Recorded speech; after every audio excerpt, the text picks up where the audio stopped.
अस्सलाम वालेकुम।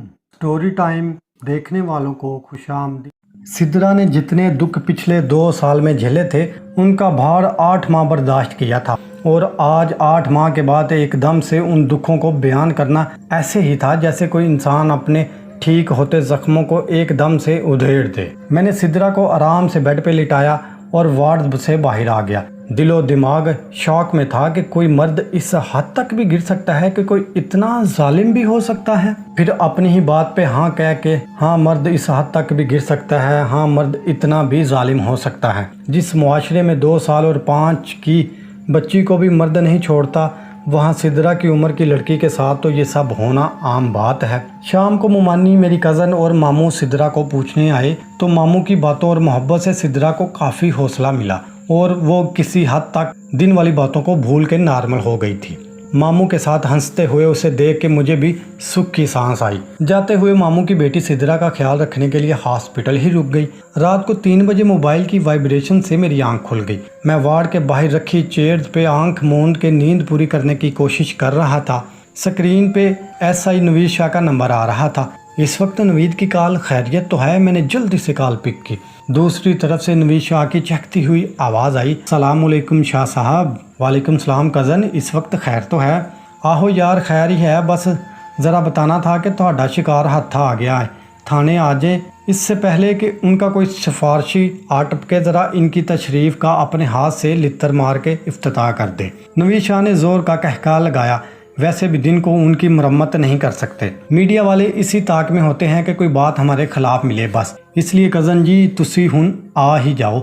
नवीद शाह ने आखिरी बात मानी खेज लहजे में कही, कज़न तेरा मतलब है वहीद और बिल्किस? आहो शाह साहब वही खबीस। नवीद शाह ने तस्दीक की, मैं आया, तुम किधर हो? इस वक्त मैंने चेयर से उठते पूछा। थाने ही आ जाओ कज़न, मैं अभी आया। यह कहकर मैंने कॉल बंद कर दी। जो सिद्रा के साथ सिकंदर ने किया था उस पर मैंने एक फ़ैसला किया था कि सिकंदर जब भी मुझे मिला उसे अपने हाथ से फायर मार दूंगा। सिकंदर की वजह से दिमाग पहले ही शदीद तकलीफ़ में मुब्तला था, अब गुस्से से और बुरा हाल हो गया, क्योंकि वहीद और उसकी बीवी भी सिकंदर से किसी तरह कम नहीं थे, जिन्होंने एक टूटी हुई और लूटी हुई लड़की को सहारा देने के बहाने और लूटा था। मेरा बस नहीं चल रहा था कि मैं 1 मिनट से पहले गुलशन इकबाल थाने पहुंच जाऊं। मैं जब नवीद के कमरे पर पहुंचा तो एक 30-32 साल की उम्र की दरमियानी शक्ल सूरत की औरत और 40-45 साल के मर्द को फर्श पे बैठे हुए देखा। मर्द शक्ल से ही खबीस लग रहा था, जिसकी बड़ी बड़ी मूछें और गटका खा खा के गंदे दांत एनर्जी सेवर की रोशनी में साफ नजर आ रहे थे। वहीद की शक्ल इतनी मनहूस थी कि कोई भी लड़की उसे देख के ही खौफजदा हो सकती थी। नवीद ने चेयर से उठते ही मुझे गले लगा लिया और मर्द औरत की तरफ इशारा करते हुए कहा कि ये आपके बंदे हैं शाह जी, ये वाकई बहुत तेज़ हैं। मैंने चेयर पे बैठते हुए पूछा कि कहाँ से मिले ये तुम्हें? कज़न, जिस दिन आपने इनको पकड़ने के लिए बोला था और मैंने बलोच साहब को इनके बारे में कहा था, इसके कोई 4 या 5 दिन बाद बलोच साहब ने इतला दी कि इस नाम की एक औरत और मर्द इस एरिया में रहते हैं, लेकिन वो कुछ दिन पहले ही मकान खाली कर गए हैं। तब मुझे इन मनहूसों में ज़्यादा दिलचस्पी हुई कि ये तो बहुत पहुँचे हुए हैं, लेकिन बावजूद कोशिश की इनका कोई अता पता नहीं मिल रहा था। 2 दिन पहले हमने एक औरत पकड़ी, एक रेड में जिस्म फरोश थी। उसने मिन्नत समाजत की तो हमें छोड़ना पड़ा। वैसे भी ऐसे केसों में हम कुछ नहीं कर सकते। बातों बातों में उस औरत के मुंह से बल्किस का नाम निकल गया। मेरे दिमाग में उसका नाम था, मैं चौंक गया। जब उस औरत से तफसील पता की तो वो ना सिर्फ उसे जानती थी बल्कि बल्किस का मोबाइल नंबर भी उसके पास था। मैंने उससे मोबाइल नंबर लिया और बजाय बल्किस को कॉल करने के उसकी लोकेशन ट्रेस करवाई, क्योंकि कॉल से ये अलर्ट हो सकती थी। लोकेशन शेरशाह की आ रही थी। मैंने वहाँ एक दोस्त के ज़िम्मे लगाया कि ये मुझे मतलूबा है ज़ाती केस में। उसे लोकेशन दी तो उसने आज रात इनको धर लिया, अभी उनको लेके आए हैं। नवीद शाह ने पूरी तफसील से मुझे आगाह किया। क्या बात है शाह जी, आपने जो एहसान मुझ पे किया है वो मैं नहीं भूलूंगा। मैंने ममनून लहजे में नवीद का शुक्रिया अदा किया। कज़न एहसान कैसा, तुम मेरे जिगर हो, आप बताओ इनका करना क्या है? नवीद ने पुलिस वालों की तरह एक गंदी सी गाली बल्किस और वहीद को देते हुए पूछा। इसी असना में मैं बल्किस और वहीद ने रोते हुए मेरे पाँव पकड़ लिए। अल्लाह का वास्ता है हमें माफ़ कर दें, रसूल का वास्ता है हमें माफ़ कर दें। माफ़ी? तुम लोगों को? तुम माफ़ी के काबिल हो? एक उजड़ी और लावारिस लड़की पर जुल्म किया तुम लोगों ने, पता नहीं न जाने और कितनों पे जुल्म किया होगा। नवीद इनको हटाओ यहाँ से, मैंने गुस्से से दहाड़ते हुए तेज़ आवाज़ में कहा। नवीद शाह ने कांस्टेबल को आवाज़ दी कि इनको पीछे करो। جب بلقیس اور وحید کو پیچھے کر دیا گیا تو میں نے نوید کو سدرا کی طبیعت کے بارے میں بتایا تو اس کے بھی تن بدن میں آگ لگ گئی۔ اس نے چیئر سے اٹھتے ہی کانسٹیبل کو کہا کہ لتر لے کے آؤ اور بلقیس اور وحید پہ لاتوں اور مکوں کی بارش کر دی۔ وہ دونوں رو رو کے معافیاں مانگ رہے تھے۔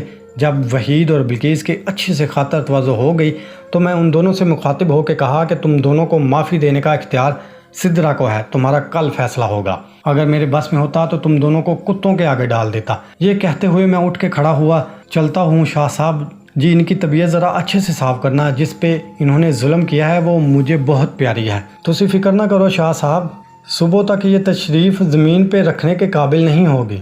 میں تھانے سے واپس ہاسپٹل آیا تو سر درد سے پھٹ رہا تھا۔ میں واقعی بس نہیں چل رہا تھا کہ وحید کو جان سے مار دوں۔ 8 بجے میں کزن کے لیے ناشتہ لے کے وارڈ میں گیا تو وہ سدرا پکی سہیلیوں کی طرح خوش گپیوں میں مصروف تھی۔ کزن سدرا کے پاؤں دبا رہی تھی کیونکہ اس کے جسم کا کبھی کوئی حصہ سن ہو جاتا، کبھی کوئی حصہ۔ میں نے سلام کیا اور کزن کو ناشتہ پکڑاتے ہوئے سدرا کی طبیعت کا پوچھا۔ ٹھیک ہوں شاہ جی، اتنے پیارے لوگوں کے ہوتے ہوئے مجھے کیا ہو سکتا ہے؟ سدرا نے مہرین کی طرف اشارہ کرتے ہوئے کہا۔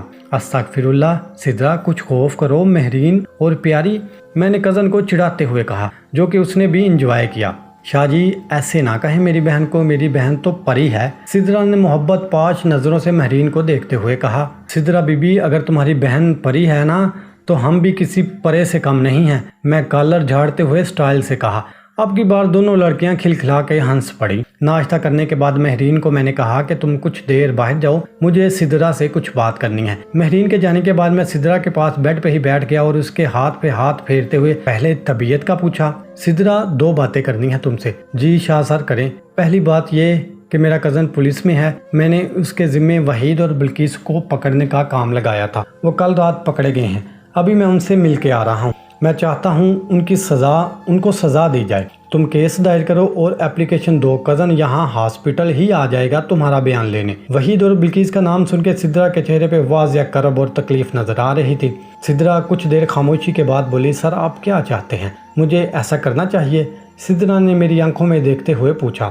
دیکھو سدرا، اگر میرے بس میں ہوتا تو میں ابھی ان کو جان سے مار دیتا، لیکن میں چاہتا ہوں تم بنا کسی دباؤ کے، بنا میری مرضی کے فیصلہ کرو، جو تمہارا دل کہتا ہے وہ کرو۔ سدرا بالکل خاموش تھی، آنکھیں بند کیے کچھ دیر لمبی لمبی سانسیں لیتی رہی اور پھر کچھ دیر بعد میرا ہاتھ مضبوطی سے تھامتے ہوئے بولی، شاہ سر جو میں کہوں گی بالکل کروں گا، میں نے کبھی بات ٹالی ہے تمہاری؟ میں نے سدرا کے ہاتھوں کو اپنے دونوں ہاتھوں میں دباتے ہوئے کہا۔ سدرا کا جسم کانپ رہا تھا۔ سر بلقیس اور وحید کو معاف کر دیں، میں نے ان کو معاف کیا۔ وٹ، یہ کیسے کہہ سکتی ہو تم؟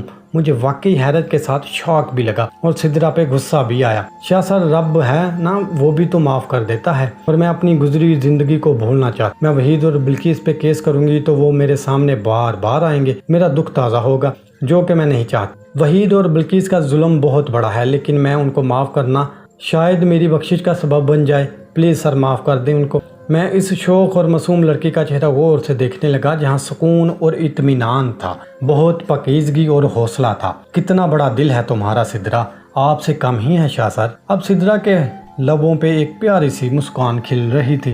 اوکے، میں کزن کو کہہ دوں گا کہ وحید اور بلقیس کو چھوڑ دیں۔ شاہ سر دوسری بات کیا تھی؟ سدرا نے مجھے یاد دلایا۔ ہاں یاد آیا کہ تم نے مجھے کہا تھا کہ میں ایک وش پوری کر لوں گا تو تم مجھے دوسری وش بتاؤ گی۔